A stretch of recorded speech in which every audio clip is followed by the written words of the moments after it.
Assalamualaikum warahmatullahi wabarakatuh. Bismillahirrahmanirrahim. Alhamdulillahi rabbil alamin.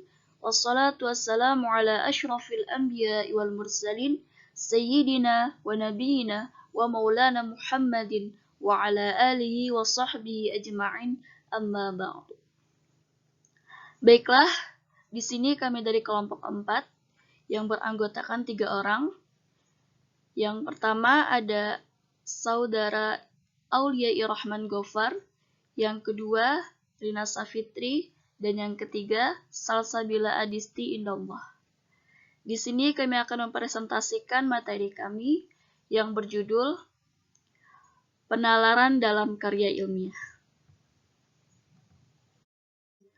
Selanjutnya materi yang akan kami bahas, yang pertama ada pengertian penalaran, yang kedua penalaran induktif, yang ketiga penalaran deduktif, dan yang keempat isi karangan.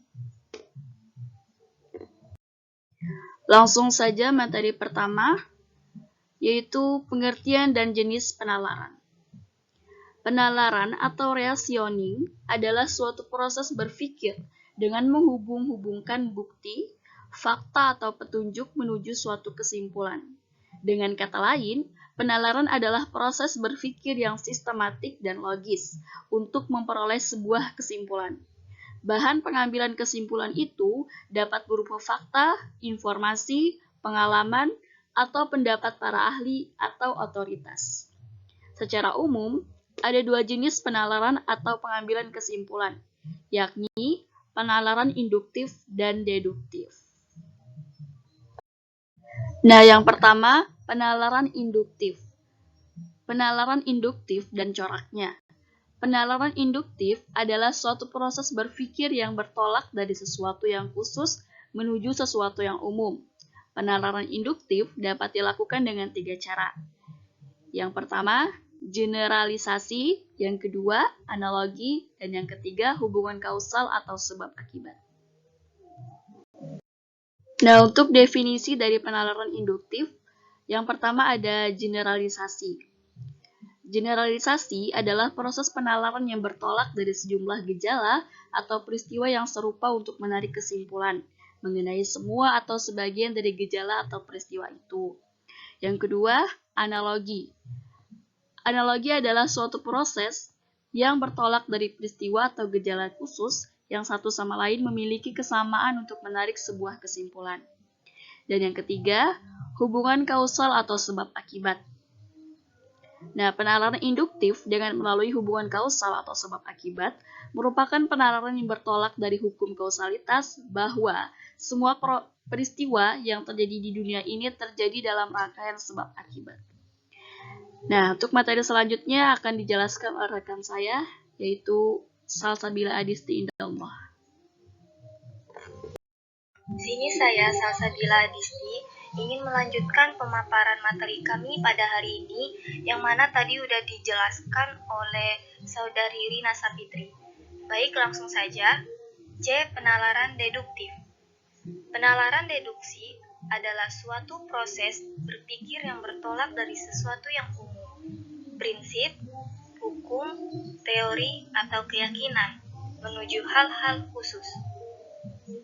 Berdasarkan sesuatu yang umum itu, ditariklah kesimpulan tentang hal-hal khusus yang merupakan bagian dari kasus atau peristiwa khusus itu. Penalaran deduktif dapat dilakukan dengan 2 cara. A. Silogisme. B. Antinem.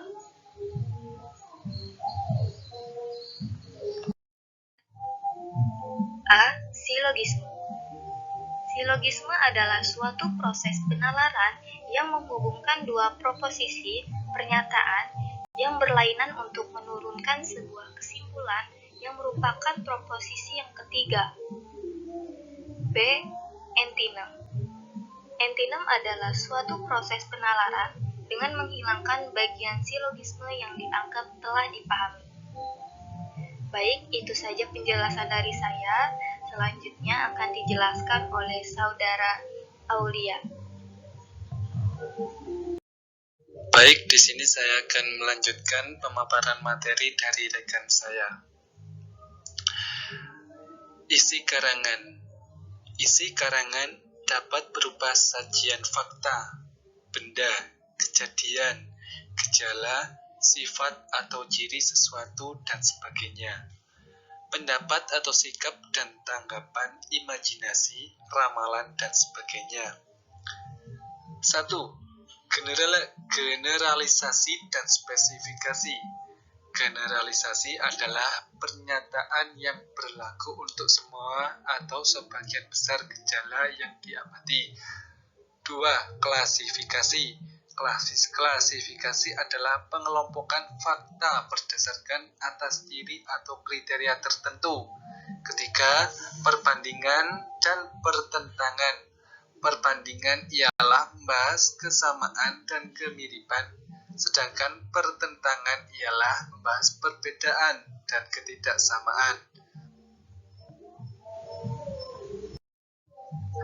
Keempat, sebab dan akibat. Suatu peristiwa dapat menyebabkan rangkaian akibat, sehingga timbullah serangkaian sebab akibat. 5. Analogi. Analogi adalah bentuk suatu kias, persamaan atau perbandingan dua atau lebih objek yang berlainan. 6. Hubungan kausal. Hubungan kausal adalah penalaran yang diperoleh dari gejala-gejala yang saling berhubungan. Misalnya, tembok ditekan, akibatnya bel berbunyi. Dalam kehidupan kita sehari-hari, hubungan kausal ini sering kita temukan.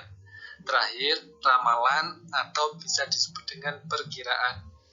Ramalan adalah semacam inferensi yang berisi pernyataan tentang sesuatu yang terjadi pada waktu yang akan datang. Itulah pemaparan kami dalam menjelaskan materi. Segala salah dan kekurangan kami selaku kelompok mohon maaf yang sebesar-besarnya.